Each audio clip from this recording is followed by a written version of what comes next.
Life is good. Will you say that with me? Life is good.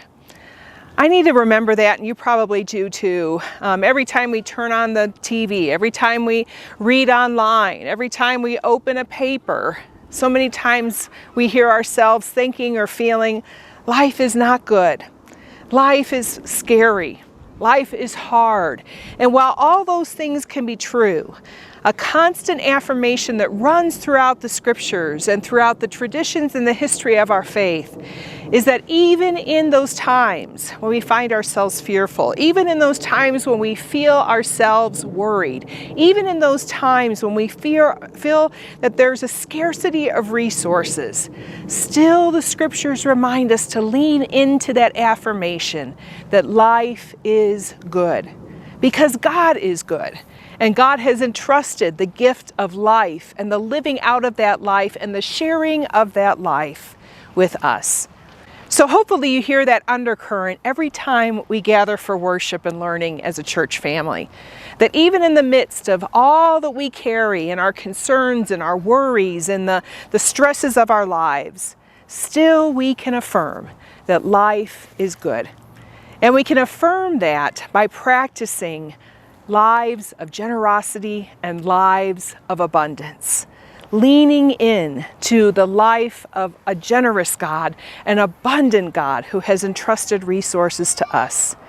Yes, this time of year, if you've been around the church at all for any amount of time, is our stewardship season.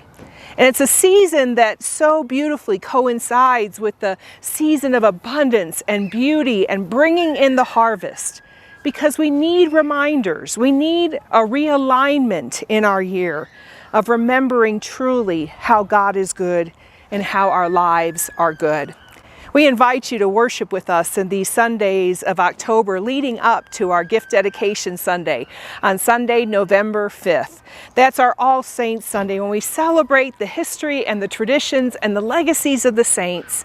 We remember that we too are a part of that vital witness in the world, and we bring our gifts and resources and our pledge commitments for resourcing the ministry and mission of our Valley United Methodist Church in 2024.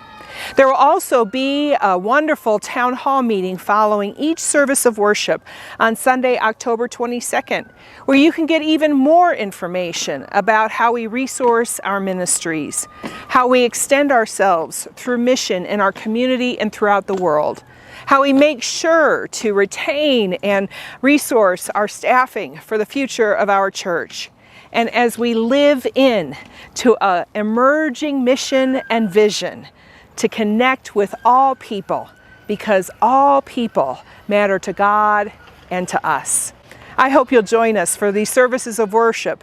Spend some time today and throughout these weeks, affirming each day in prayer and in praise. Life is good, and we are so grateful to our good God who extends that goodness to us and sends us forth into ministry and mission to share it with others.